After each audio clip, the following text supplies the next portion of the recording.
Selamat pagi. Halo, selamat pagi teman-teman.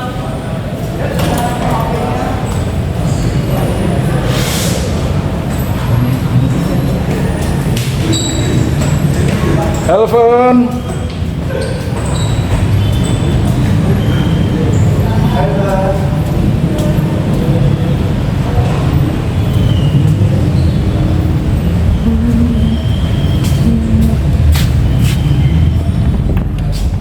Pagi guys.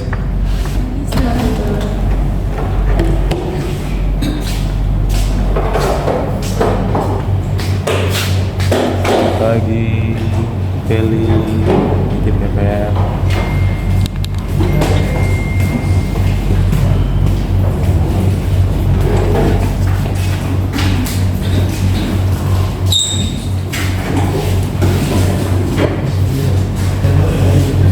Ya, taruh dulu handphonenya. Sekalipun masih ada beberapa yang belum datang, kita mulai saja devosi kita. Mari kita berdoa, teman-teman. Taruh handphonenya dulu. Kita berdoa ya. Kita bersatu dalam doa. Tuhan, terima kasih untuk hari yang baru yang Tuhan berikan dan jadikan. Kami masih ada sampai hari ini. Terima kasih untuk kesempatan yang Tuhan berikan bagi kami. Kami mau kembali mendengar dan merenungkan sebagian firman Tuhan. Pagi ini kiranya Tuhan kembali memberkati kami dengan kebenaran-Mu. Terangi hati kami dan beri kami hikmat agar kami bisa mengerti maksud dari apa yang kami dengar dan apa yang kami renungkan. Lebih daripada itu, beri kami juga pertolongan untuk kami bisa hidup melakukannya dengan setia. Dalam nama Yesus kami berdoa. Amin. Amin. Teman-teman, melanjutkan pembacaan firman Tuhan yang kemarin dari Yohanes pasal 4. Hari ini Mister lanjutkan di Yohanes pasal 5 ya. Mujizat yang kemudian yang Yesus lakukan dalam masa pelayanannya. Yohanes pasal 5 ini menjadi mujizat yang ketiga yang Tuhan Yesus lakukan. Begini firman Tuhan. Judulnya penyembuhan pada hari Sabat di kolam Bethesda. Penyembuhan pada hari Sabat di kolam Bethesda. Sesudah itu ada hari raya orang Yahudi dan Yesus berangkat ke Yerusalem dari tempatnya sebelumnya di Betania ya. Ayat kedua, di Yerusalem dekat pintu gerbang domba ada sebuah kolam yang dalam bahasa Ibrani disebut Bethesda. Ada 5 serambinya.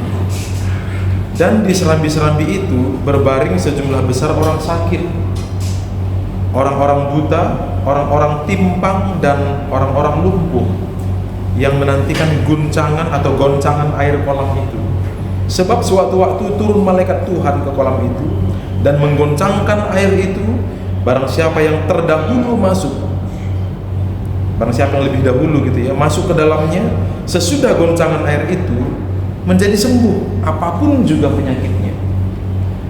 Jadi wajar kalau banyak orang yang menanti-nantikan malaikat Tuhan turun datang kemudian menggoncangkan air kolam itu.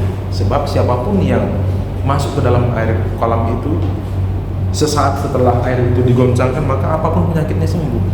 Wajar orang menanti-nantikan masa itu ya. Sehingga banyak orang yang berkerumun atau berkumpul di sana. Ayat 5, di situ ada seorang yang sudah 38 tahun lamanya sakit. Seusia Mister kira-kira. Mister sekarang kan 40 tahun. Seusia Mister.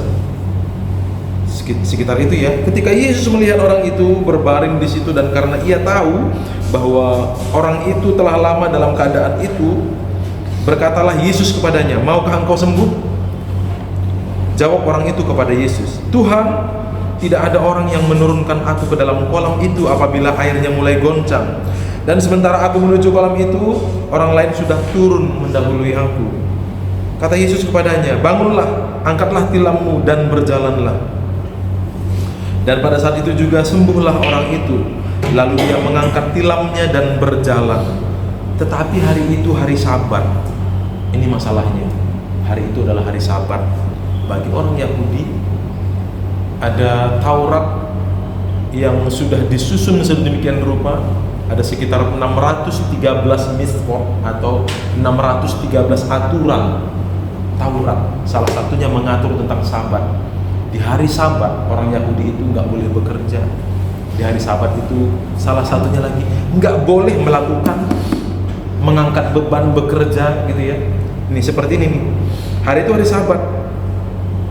Dikatakan ayat 10, karena itu orang-orang Yahudi berkata kepada orang yang baru sembuh itu, hari ini hari Sabat dan tidak boleh engkau memikul tilammu. Hari Sabat memikul tilam aja nggak boleh. Bawa tilam sejenis karpet gitu ya, terus kita gulung, kita pikul di hari Sabat nggak boleh, walaupun itu milik sendiri. Karena hari Sabat.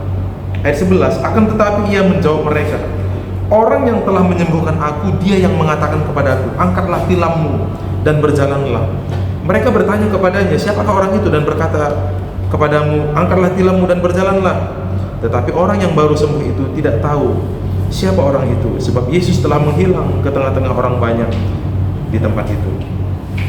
Mister, hentikan sampai di sini pembacaannya. Teman-teman, kita mau fokus kepada cara pandang seorang yang sakit 38 tahun itu dengan apa yang Tuhan sampaikan. Tadi dikatakan begini kan, ayat 6 dikatakan begini, Yesus bilang, maukah engkau sembuh? Jawab orang itu, Tuhan, gak ada orang yang bantu aku masuk ke dalam kolam. Aku mau sembuh, tapi aku gak bisa masuk ke dalam kolam. Kenapa? Dia menjawab dari apa yang menjadi persepsinya, bahwa kesembuhan itu terjadi kalau dia masuk ke dalam kolam. Tapi Tuhan memiliki persepsi yang berbeda. Kalau engkau mau sembuh, gak perlu ke kolam. Kamu mau sembuh gak? Tanpa masuk ke kolam pun engkau bisa sembuh. Jadi ada dua sudut pandang yang berbeda. Yesus menyampaikan kesembuhan yang bisa terjadi secara instan saat itu juga tanpa kamu masuk dalam kolam. Tapi si orang sakit ini melihat dari perspektif yang lain. Kalau mau sembuh maka harus masuk kolam, karena itu yang terjadi selama ini. Sehingga ketika ditanya, kau mau sembuh apa enggak? Dia bilang, enggak ada yang bawa saya masuk ke kolam, enggak ada yang bisa mengangkat saya, enggak ada yang bisa bantu saya. Nah teman-teman, seringkali kita seperti itu. Tuhan hendak menyampaikan apa, tapi kita mengerti atau menangkapnya apa. Tuhan sedang mengajarkan kita yang lain, tapi kita justru memiliki perspektif yang lain. Memiliki perspektifnya Tuhan itu tidak mudah, tapi bukan sesuatu yang mustahil juga. Ya, teman-teman, saya kasih tahu, dan teman-teman mari camkan ini. Kita diberikan roh Allah. Tuhan berikan kita rohnya, dalam diri kita ada roh Allah. Ya, kemudian kita diberikan kecerdasan, kita diberikan kemampuan berpikir, bernalar, ya. Dan oleh karena itu kita memiliki potensi untuk mengerti. Sekali lagi, karena kita memiliki roh dari Allah, maka kita memiliki potensi untuk mengerti maksud Tuhan. Jadi kalau kita mau mengerti maksud Tuhan, kita bisa mengertinya.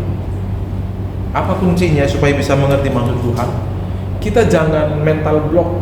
Kita ini kan manusia, nggak mungkin mengerti Tuhan. Itu satu. Justru karena kita manusia, kita bisa mengerti maksud Tuhan. Kenapa? Karena Tuhan berikan kita roh.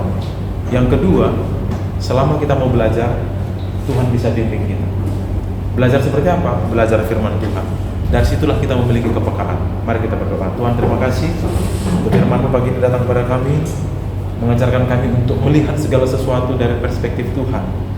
Seringkali kami tidak mengalami pertolongan, tidak mengalami mukjizat, karena kami tidak mengerti apa yang Tuhan mau, tidak mengerti apa yang Tuhan maksudkan. Kami belajar dari kisah seorang yang sakit 38 tahun, dari firman-Mu pada pagi ini. Biar kami belajar untuk memahami maksud Tuhan dari perspektif Tuhan, bukan dari perspektif kami. Tolong kami dan ajar kami terus dalam nama Yesus. Amin. Amin.